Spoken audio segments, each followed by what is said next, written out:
Cara terbaik menghibur diri sendiri adalah dengan menghibur orang lain. Itu adalah semboyan bagi seorang pelawak sejati. Berkisah tentang sepasang kekasih yang berkemah di tengah hutan. Namun anehnya, tiba-tiba muncul seorang badut gembel dengan trik sulap yang sangat receh. Namun si badut mendadak murka manakala sulapnya tidak dihargai. Si badut merasa tersakiti. Bahkan si badut menjadi sosok psikopat. Dan ternyata dia punya kisah kelam yang amat tragis. Oke lah, daripada penisirin sampai garuk-garuk isi celana. Dan ini dia alur cerita film The Forest Cloud.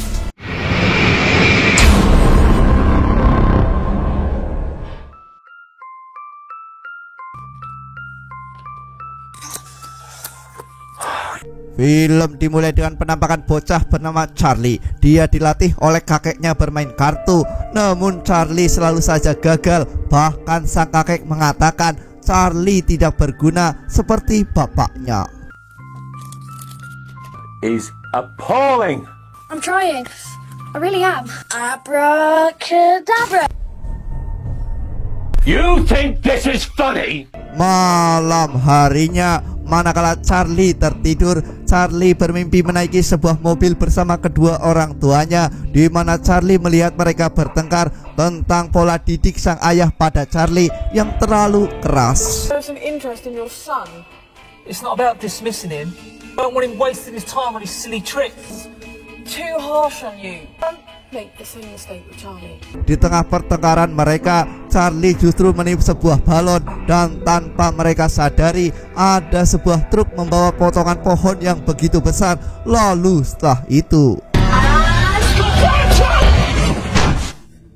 keesokan harinya, Charlie berjalan disapa oleh Susie. Charlie lantas mengucapkan rasa pesimisnya untuk menjadi pesulap hebat seperti sang kakek. Lalu tiba-tiba seseorang datang dan membuang topi milik sosok Charlie.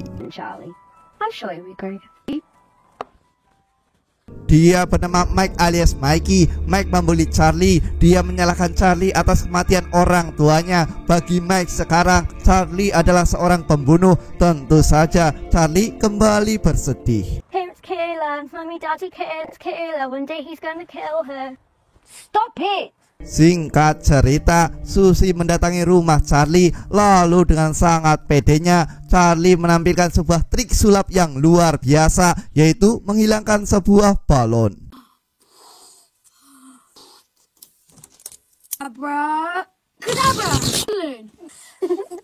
Tak lama setelah itu, mereka mendengar suara langkah kaki. Charlie bersiap untuk bermain sulap kartu. Tapi yang terjadi adalah, Did you see him? I'm bleeding. Susie yang terluka menyalahkan Charlie. Namun ketika Charlie hendak membujuk Susie untuk kembali bermain sulap, kegagalan Charlie menggapai tangan Susie berujung fatal, di mana Susie terjatuh dari atas tangga. Charlie, you're done. Bukannya menjelaskan apa yang sebenarnya terjadi, Charlie justru berlari mencoba untuk kabur. Tapi Charlie kembali terkena sial dikarenakan di tengah jalan dia dikerjai oleh sosok Mikey. Where are you going, you stupid weirdo? Charlie yang merasa dirinya terus dibully tentang kematian orang tuanya, lantas mengambil sebuah batu, lalu menghantamkan batu itu dengan sangat keras ke endas Mikey. Charlie yang kembali berlari justru berbuat ceroboh, di mana kakinya tersandung. Dan entah bagaimana kondisi Charlie sekarang, beralih ke sosok Mikey dan Susie yang sudah tumbuh dewasa, di mana mereka menuju ke sebuah hutan untuk berkemah. Lantas mereka berharap akan terjadi hal-hal indah selama di dalam hutan. Look at you, Romeo. Champagne, huh? Hey, Singkat cerita, mereka sudah sampai di tempat berkemah di mana Mike mempunyai gubuk kecil di dalam hutan. Namun tanpa mereka sadari, ada seseorang yang sedang memantau mereka. Sampai pada akhirnya Mike melihat badut di dalam hutan. Namun tak lama setelah itu, badut itu tiba-tiba menghilang. Lalu apa tujuan si badut memantau mereka? Simak sampai habis. This place may be small. Tak lama setelah itu, mereka mencoba melepas penat dengan gebrut ria di siang bolong. Namun belum juga dimulai, mereka justru dikejutkan dengan suara gedoran pintu. There's no one there. I just need to freshen up. Scene beralih manakala mereka berjalan di tengah hutan, di mana Susie menemukan sebuah buku. Bahkan mereka bertemu sepasang makhluk yang bernama Jack dan Black, dan mereka juga sedang berkemah. By the way, this is my partner. I'm Mike and this is Sue. Hi. Momen sial kembali terjadi di mana Mike dan Susie yang sedang asik di dalam toilet justru dibuat murka dengan suara gedoran pintu, bahkan sampai 3 kali.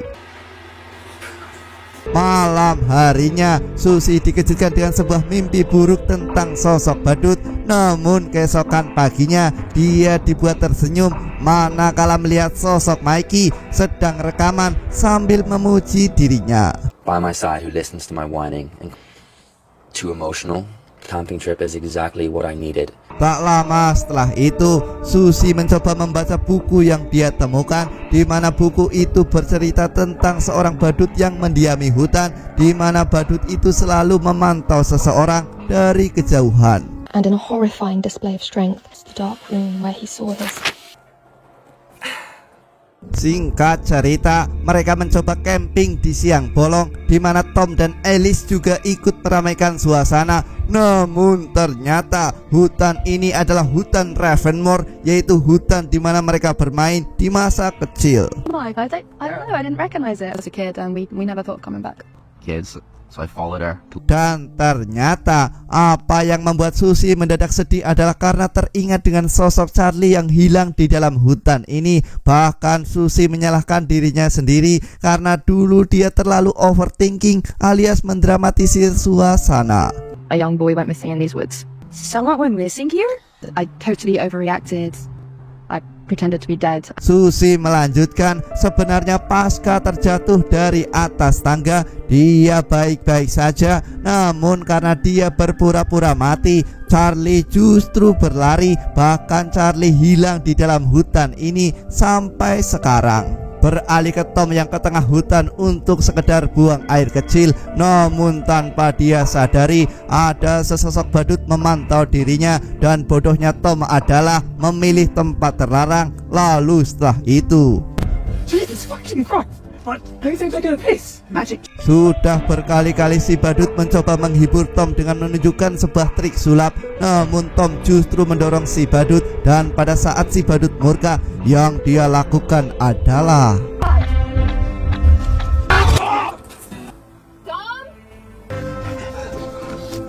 puas mengeksekusi si Tom. Si badut bersembunyi di balik pohon dan ajaib sekali, dia tiba-tiba menghilang.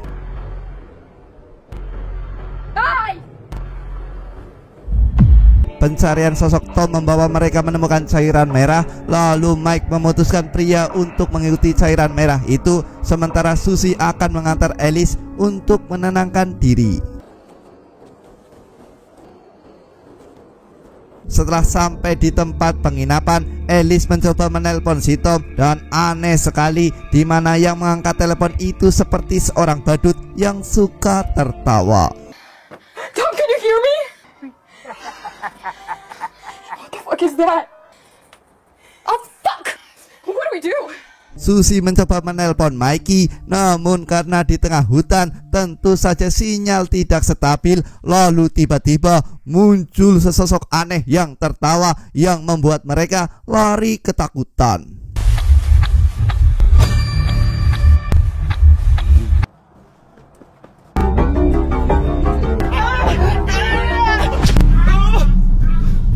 Jack yang tertangkap oleh si badut masih beruntung bisa melarikan diri. Kini mereka dibayangi ketakutan. Alhasil maksud hati menenangkan diri dengan berkemah di hutan justru yang mereka dapatkan hanyalah sebuah penyesalan. Sampai pada akhirnya mereka dikejutkan dengan suara Tom yang memanggil Alice. Namun yang mereka temukan justru hanyalah jasad Tom dengan kondisi yang sangat mengenaskan. Mereka menyimpulkan kita menjadi buruan badut psikopat. Guys, wait. Guys, come on. Jack and Black mencoba kabur, sementara Alice yang murka melampiaskan amarahnya kepada si badut. Namun badut itu justru kabur dan tiba-tiba muncul di dalam mobil.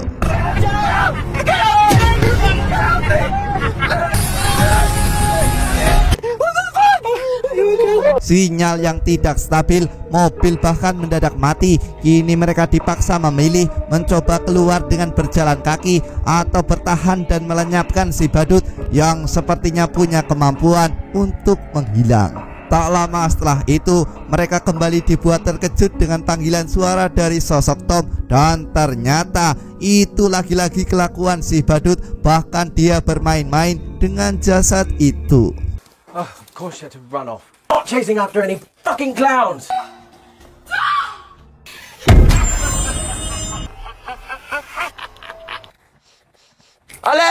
Black memutuskan tinggal di penginapan, sementara Alice justru jauh dari rombongan. Dan pada akhirnya mereka bertiga juga ikut tertangkap.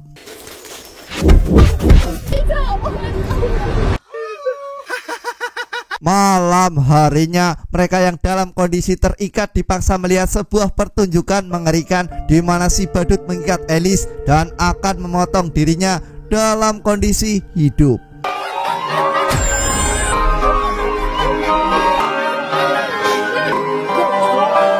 Keesokan harinya mereka masih diberi kesempatan untuk hidup, sementara Alice dan Tom didandanin layaknya badut. Alhasil hal itu cukup membuat si badut happy. No balloon. Nampaknya si badut adalah sosok Charlie. Terbukti dengan trik balon yang dia lakukan sama persis dengan yang Charlie lakukan di masa lalu. Mereka mencoba melintasi hutan demi menemukan jalan pintas. Namun karena Black adalah sosok lekong, dia sudah lelah padahal baru mulai berlari. It's been 20 years, so. Pertengkaran justru terjadi di sini, di mana Black menyalahkan Mikey yang memilih jalur hutan ketimbang jalan umum. Lalu di tengah keributan itu yang terjadi adalah Quiet, maybe if we're quiet, you won't hear us. What if we run? tidak hanya Susie yang menghilang, sosok Black juga ikut menghilang. Kini mereka bingung harus mencari mereka di sebelah mana. Beralih ke badut yang sudah mengikat si Black. Bahkan si badut juga sempat bercanda dengan melempar pisau. Lalu ternyata sosok Susie ada di sana dalam kondisi pingsan.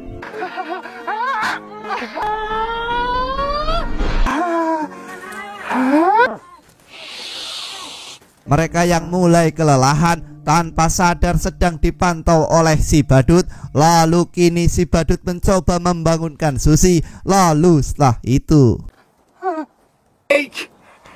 Girl, where? Girl, no, run!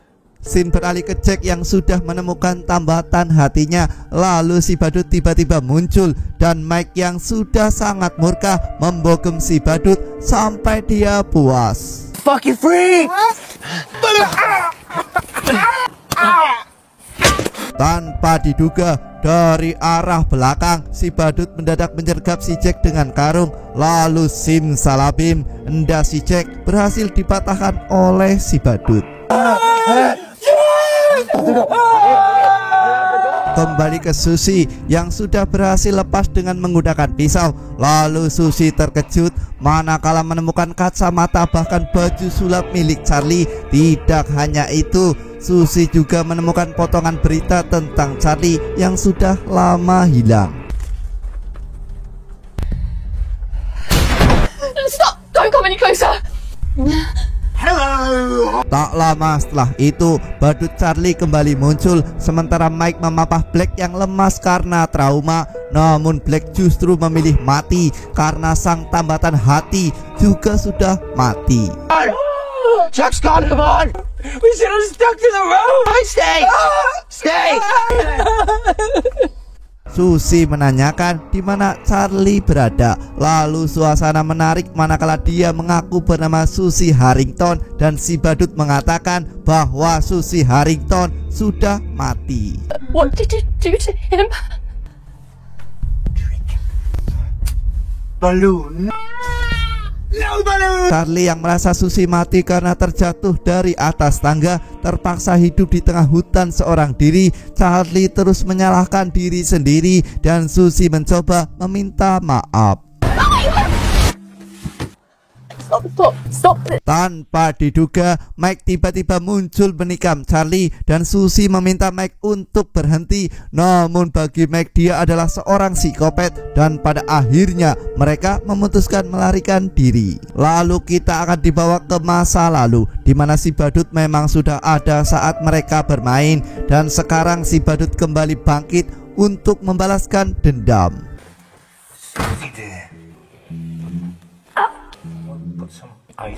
Malam harinya si badut kembali muncul dengan mencekik Mikey. Namun Susi mencoba memberikan bacot no jutsu dan sayangnya itu tidak mempan. Alhasil sosok Mikey juga pergi ke alam baka. Susie bad, Charlie alive.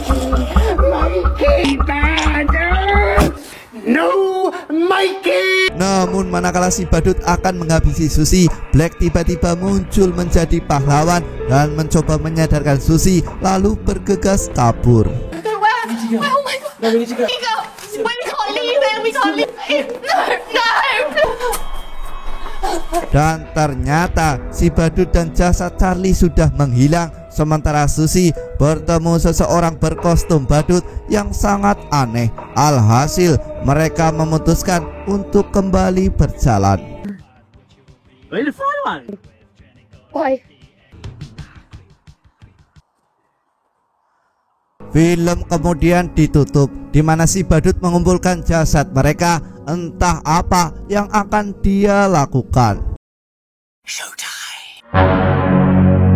Gimana alur cerita film ini guys? Mike dan Susi yang hendak berkemah justru diteror badut psikopat yang ternyata adalah teman masa kecil mereka yang lama menghilang. Dan kata Susi ini adalah kemah yang paling berkesan.